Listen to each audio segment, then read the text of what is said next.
Mangwanani vedare tinokugamuchirai zvekare kune chimwe chirongwa pano paZim Facebook Secrets and Confessions. Tadzoka zvekare nemamwe mamessages. Regei tibva tapinda mumamessages edu atadzoka takakubatirai. Message yedu yekutanga yakamira sekudai so. Hanzi makadi zvenyu mukoma Nashi. Inini ndiri mukadzi ane makore 27 years ekuberekwa. Ndiri kuda kureurura kuti mukoma pandakapindawo mumarriage ndakabva ndapfuririka ndikanyengerwa ndokubva ndadyisa murume wangu mupfuhwira. Murume wangu mushure mekunge ndamudyisa mupfuhwira akabva azotanga kurwara, ende zvose izvi mukoma zvakangotanga kungoitika after ndabva mukudyisa murume wangu mupfuhwira ndokubva azofa. Nyaya yangu mukoma yakamira sekudai so. Ndakakura ndiri musikana ainge akazvibata, ndaisada zvinhu zviya zvatingangoti zvinhu zvainge zvisina basa. Ndakapedza chikoro ndisina kana kumbobvira ndaita mukomana nekuda kwekuti ndainge ndichizvikoshesa muviri wangu. Ndainge ndakangozviudza kuti mukomana kana kuti murume wandichazotanga kusangana naye pabonde ndiye murume ainge achifanira kuzondiroora. Ndainge ndakazvikoshesa mukoma, ende ndaida kuti kana ndazopindawo mumarriage, kana murumewo wandinenge ndazopindawo naye mumarriage, kana akakwanisa kuona kuti ndiri munhu ainge akazvibata ndisati ndazoroorwa naye, aikwanisa kuzovimba neni. Saka ndakakura ndakazvipira kuna Mwari pane zvose zvandainge ndichiita.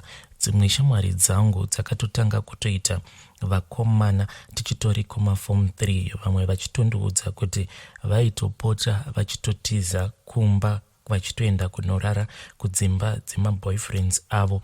But kunyangwe zvangu semunhu ndaitombosvikawo panguva yekuti ndinenge ndichitonzwawo kutodawo munhurume, but simply because ndakakura ndakazvipira pamberi paMwari, ndaiti kana ndabatwa nemafeelings ose iwawo ndobva ndatanga kunamata ndichizviudza kuti ndinofanira kuti ndinge ndichizomirira kana nguva yaMwari yakwana. Ndakazoona mukomana wandakafarira. Mukomana uyu yainge iri shamwari yebrother yangu. Ndakati zvimwe kuda achandibatawo zvakanaka. Ndakabva ndadanana naye, but brother yangu paakazviziva kuti ndo zvandainge ndava kuita, kuti ndainge ndichidanana nebest friend yake, brother yangu zvinhu izvi haana kufara nazvo, because chaakatanga kutaura brother yangu akati, ko iwewe ungakudanana seiko neshamwari yangu? Hauzivi kuti shamwari yangu zvakangofanana nekuti ihanzvadzi yako, saka makazochivana sei? Iye ari best friend yangu anozondipa sei respect? Because he is my best friend, munhu anenge achitoziva masecrets angu. But inini mukoma, shamwari yebrother yangu, ndainge ndatomuda, iyewo ainge atondida, ende tainge tatova vanhu vainge vaine zvinhu zvihombe izvo zvavainge vatovimbisana. Saka kuti hanzvadzi yangu inge ichizotipesanisa zvaizotinetsei. Iyewo brother yangu akatombozama kutsamwa, asi amai vangu vakabva vazouya in my defense. Vainge vakafarira mukomana uyu nekuti vainge vachimuziva from church. Ainge ari munhu ainge achitya Mwari. Saka according to my mother, this was more than enough. Ende vakabva vati zvinhu zviri right kuti ndi best friend yabhuti vako munokwanisa kuzoita really close, because kupesana kwenyu kunozotinetsei since vari mabest friends nabhuti vako. Saka amai vangu from day one ravakazviziva kuti ndainge ndadanana neshamwari yabhuti, she was so supportive. Akazouya kuzokumbira ndokubva andiroora. Ndakafara nekuti ndanga ndawana rudo chairwo, ende zvinhu zvose mukoma zvakaitwa above board. Takanyatsokutevedzera zvose zvainge zvichidiwa tisati kana tambobatana. The only thing chatainge takangoita pa 4 years idzodzo dzatainge takadanana, it was just to hug each other. But taiti kana tikaona kuti kwatava kuda kuenda kwacho sandiko taibva tangosiyana. Saka for 4 years tichidanana mukoma tisina kana kumbogara tabatana kana kuita sei. Paakandiroora mukoma ndakafara, and I was ready for him. Ndakaroorwa ndisina kana nhumbu. Zvakazoitika mukoma ndezvekuti inini nemukomana wangu uyu ainge ava murume wangu takabva tazogara zvekare mukoma dzimwe 4 years. And 4 years idzodzo ndo dzakandirwadza mumarriage mangu, because takambotanga tichiti zvimwe kuda mwedzi unotevera tichaona kuti ndabatira pamuviri, asi taizongoona zvekare ndageza ndobva ndaenda zvekare mudepression. Ndakagara nemurume wangu apa nhumbu ichingoramba kubata, asi iye murume wangu haana kana kumbochinja, ainge achingondida, but ndaiona kuti deep down munhu ainge akabatikana, because ainge akatotarisirawo kuti madananirano atainge tichiita, kana kwanga kuri kunzi ndainge ndazomuitirawo mwana, rudo rwedu rwaizokasika kunyatsokusimbisisa. Saka rudo rwedu rwainge rwava nemacracks, because taiti dzimwe nguva mukunotsamwidzana taizoshaya chinhu chinotibatanidza. But iye murume wangu zvake munhu ainge ari right, asina kana kumbondichinjira. But inini semunhukadzi ndaiti kana murume wangu akazondipopotera ipapo patainge tisati tava nemwana, pfungwa dzangu dzaibva dzangomhanyira kuti zvimwe kuda ava kutotanga kundibata rafu, because handisi kukwanisa kumuitira mwana. Chimwe chaiitika zvekare ndechekuti inini ndainge ndiine problem rejeko, saka jeko iri rainyanyisa kunditambudza, especially paya pandinenge ndava kuenda kunguva yangu ndichigeza. Paya ndairwadziwa zvimwe zvainge zvichinzwisa tsitsi, but iye murume wangu he was really supportive. Nguva zhinji aiti kana ndiri kumazuva angu paya pandinenge ndichirwadziwa nejeko, aitopota achitoboilisawo mvura, obva aisa mvura iyoyo muchigubhu kuitira kuti ndinge ndichizvitova-tova padumbu, but painge pasina kana change. Mukoma kunyange zvangu ndainge ndiri munhu ainge achinamata, but ndakazosvikawo panzvimbo pekuti ndainge ndanzwa manje nestress neBP, ndokubva ndazoaprocha vamwe vandainge ndichiziva, avo vainge vachigara muraini macho matainge tichigara imomo. Saka ndakaenda kuna sekuru vaya ndokubva vabata kuti ndainge ndiine jeko. Pavakati inini ndine jeko vakabva vati ndinokwanisa kukurapa muzukuru. Vakandirapa ndokubva ndapora.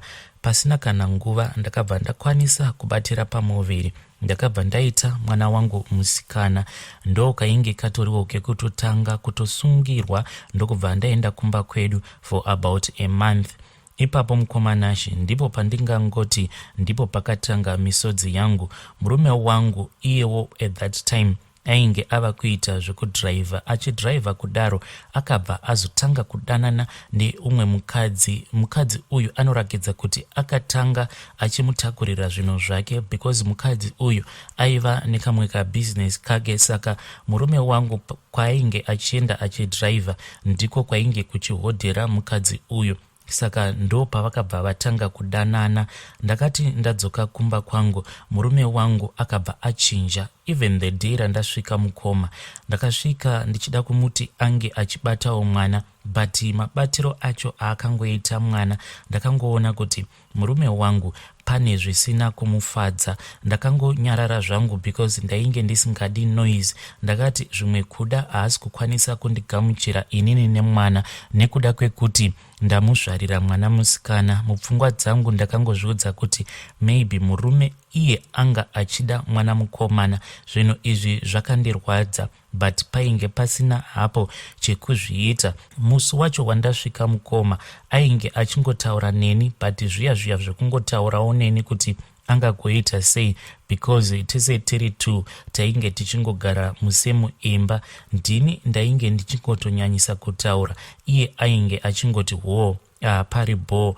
Apa ndainge ndichitozamawo kumurondedzera zvose izvo zvandainge ndakasangana nazvo pandainge ndiri kulebha, ndichidawo kuti murume wangu ange achiziva matambudziko ose andakasangana nawo nemarwadzo ose andakapindana nawo pandainge ndiri kulebha. But ndipo pandakabva ndaona kuti marriage yangu yainge yava pama1, because aingoti zvichapera hazvo. Apa ndichiudza munhu kuti ndaiva nerimwe stitch iro rainge risati radambuka raipota richindirwadza, ndokubva angoti uchapora zvako.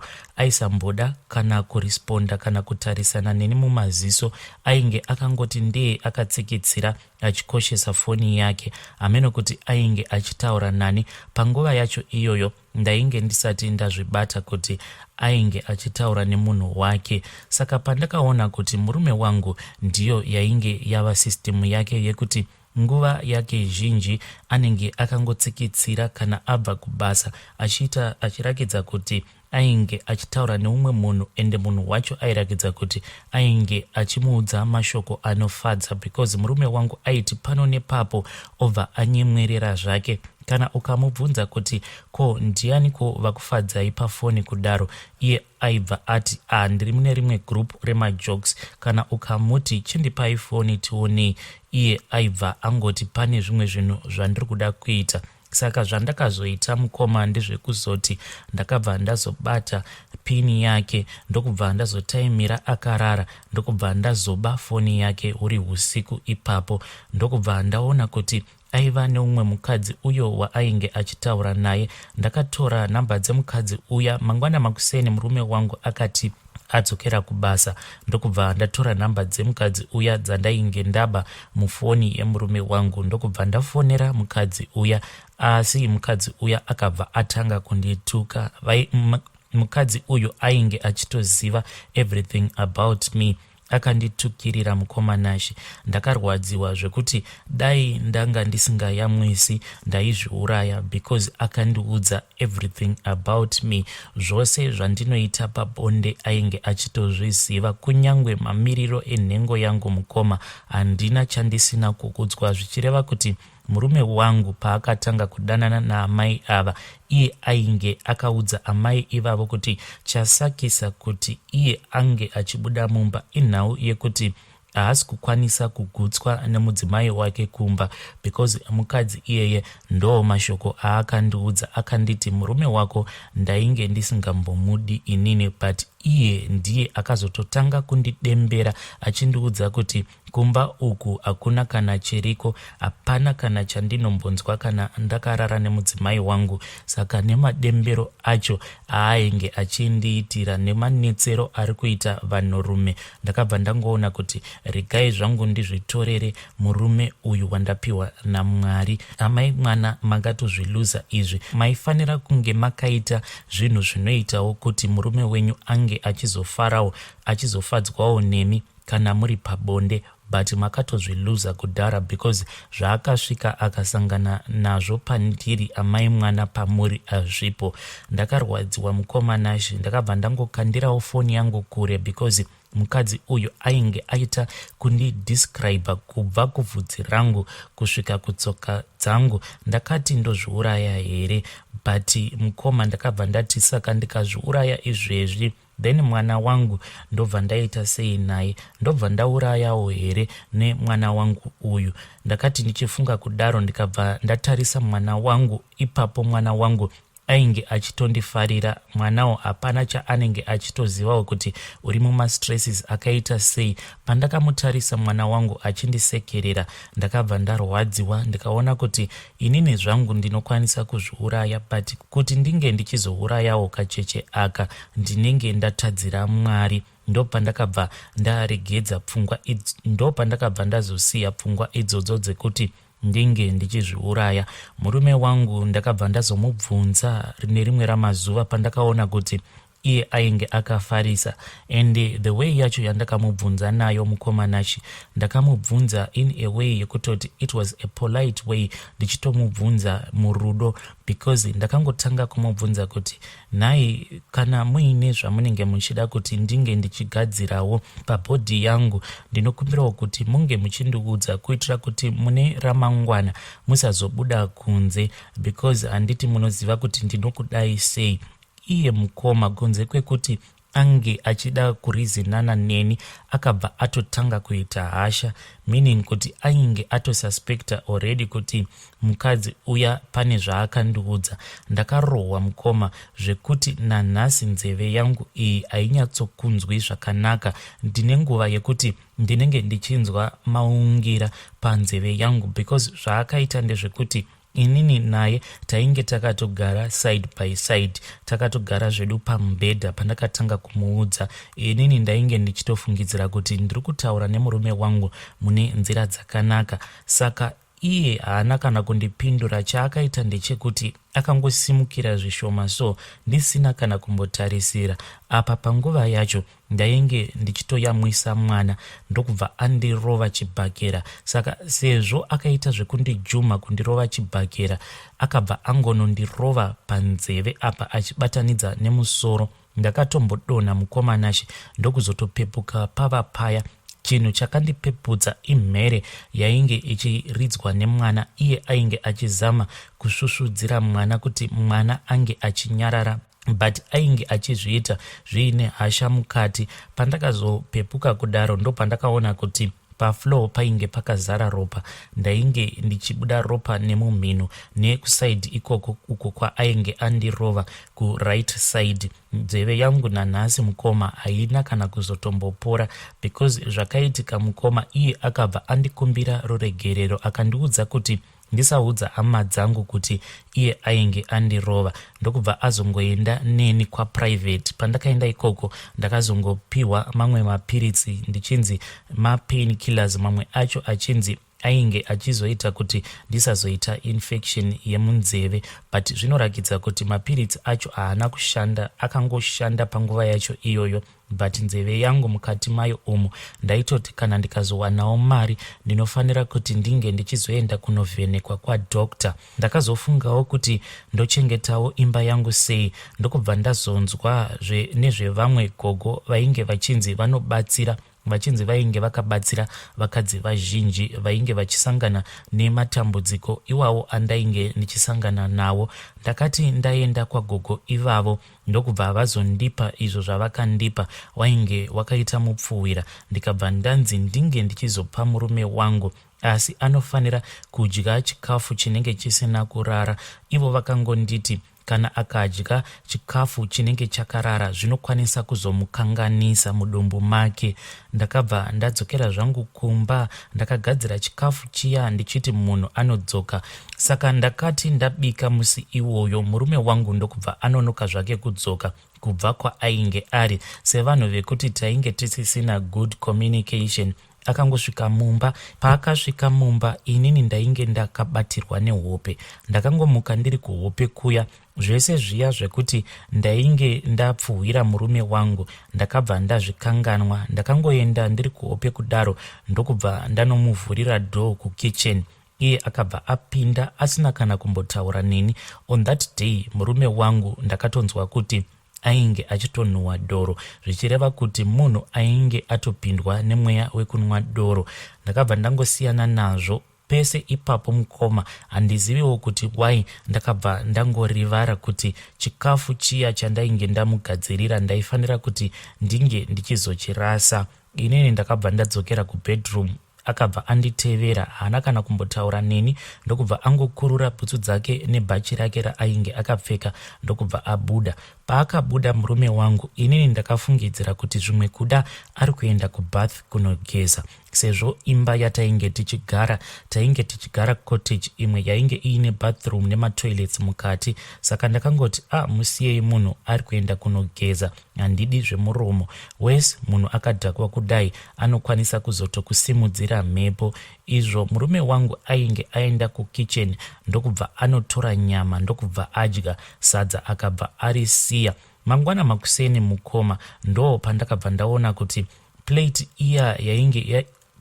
iya yandainge ndakakwidibira iine muriwo ainge adya zvose izvozvo mukoma. Zvakazoitika ndezvekuti takati tati garei murume wangu mukoma ndo paakabva atanga kungoita dambudziko rekuti ainge ava kuzvimba dumbu achingorutsa mukoma. Saidi rangu womukoma kuti ndinge ndichitaura kuti murume ndakamudyisa, ndakanzwa hana yangu ichirova, plus ndakabva ndazvisimbisa kuti sezvo tainge tava vakadzi vaviri paari, zvimwe kuda kumba uko kwaainge achimbopota achienda kumukadzi uya, maybe ndiye munhu ainge akamupawo mushonga wainge usiri right. Because amai ivavo pandainge ndakataura navo vainge vakandiudza mashoko ainge achiragidza kuti zvekubata-bata amai ivavo vainge vachizvifarira. Saka murume ndakabva ndangomuudzawo kuti vamugirlfriend vako vakatombondiudza kuti iwewe havambozezi kukupfuhwira, because iwewe unovaitira izvo zvinoita kuti vanzwe kunyatsokufara. Saka vakati kana iri nhau yemupfuhwira amai mwana motodzikama, because wenyu uyu kana ndikagara ndamuitira mupfuhwira munokwanisa kungomuona once a year kana ndafunga kumufarira. Saka kunyange hama dzemurume wangu ndo zvandainge ndichingodziudza apo pakazotanga murume wangu kurwara. Murume wangu mukoma ainge achingozvimba dumbu, ende dumbu rake mukoma rakazotanga kuchinja kala, rainge rava kuita mamwe maline. Tsinga idzodzo dzainge dziri padumbu pake dzaiva nekala imwe yainge yakaita yeyellow. So murume wangu ndokubva azoshayika. Zvava kuitika now fast forward mukoma ndezvekuti murume wangu ndinomurota kunyange ndiri kubasa. Like izvezvi after murume wangu azoshayika ndakazomboenda ndokubva ndambonogara nevabereki vangu, but after that ndokubva ndazoti regai ndiendewo kuSouth Africa ndinotsvakawo chekuti ndinge ndichizoraramisa vabereki vangu nemwana wangu. Now zvandiri kubasa mukoma ndinoshandira pamwe pabasa apo pandinoshanda as a stay in maid. Zviri kuitika ndizvozvo ndinombopota ndichimurota mukubasa ikoko, ende kazhinji zvinoitika ndezvekuti kana ndikagara ndarota murume wangu, kana ndichishandira vanhu vandinenge ndichishandira, vanhu ivavo vanobva vatondimisa basa. Kana kuri kunzi ndikadanana nemurume mukoma anokwanisa kungondiudza kuti pane umwe munhurume wandiri kurota, ende kana akagara andiudza kuti pane munhu waanenge arota ari munhurume, ndinobva ndatoziva kuti relationship yangu yatopera. Zvaizvezvi mukoma handizivi kuti ndakaguma rini kupfimbwa nemurume ndichitofambawo muroad. Ndiri munhu wekuti handitombozivi kupfimbwa nevanhurume. Kazhinji zvinotongoitika ndezvekuti ndinotongosanganawo nevanhurume pamasocial media todanana, but pasocial media ipapo tinenge tichitodanana zvekutopengesa. Asi patinozotanga kudanana in real life, relationship iyoyo inobva yangopera zvisina kana tsarukano. Murume anongokuignora zvekuti wega unotozvibvunza kuti ko munhu uyu ndamutadzirei. Kunyange ukada kumubvunza hapana kana anything chaanombokupindura. Mukoma Nashi ndakatombozamawo kufambawo kumaprofita ari kuno kuSouth Africa, vamwe vachitondibhadharawo mari dzakawandisisa, asi pane minamato yose yandinonzi ndakavakirwa hapana kana umwe zvawo munamato wandinoona kuti wakashanda. Izvi zvose izvi mukoma ndakazviita nekuda kwekuti ndainge ndanyanyisa kushungurudzwa nemurume wangu, but kunyange muzuva ranhasi mukoma secret iyi handina kana ani zvake wandakaudza. Kusaziva kuti inini pandakazopfuhwira murume wangu ainge atopfuhwirwa here naamai ivavo vaainge ava kudanana navo, because amai ivavo vainge vari mukuru kwatiri, because inini nemukomana wangu tainge takangosiyana negore. Then murume wangu nemukadzi iyeye waainge achidanana naye vainge vakasiyana ne3 years. Kusazoziva kuti amai ivavo vainge vakatogadzira here murume wangu kudhara inini ndisati ndawana mukana wekuti ndinge ndichimugadzira. Mukoma Nashi, please post for me. Ndakanzwa paya muchiti kana kuine munhu ane experience yake yekuti akamboshungurudzwa nemurume wake. Iyi ndiyo experience yangu mukoma, nanhasi I'm still suffering from kurohwa kwandakaitwa nemurume wangu. Hey vedare, ndo message yandakatumidzirwa navanzvadzi vedu. Zvakangoma hazvo vedu we, asi please ngatitaurei navo mucomment section. Kana kuri kunzi you have your own story yamunenge muchida kusharewo nethe rest of Zimbabwe. Kana makamboshungurudzwa mumereji menyu, either muri munhurume kana kuti munhukadzi, feel free kuuya kuinbox kwangu toona kuti mungabatsirikana sei. Vedare ndo mamessages andanga ndakakubatirai. Ngatisanganei zvekare mune zvimwe zvirongwa zvinotevera.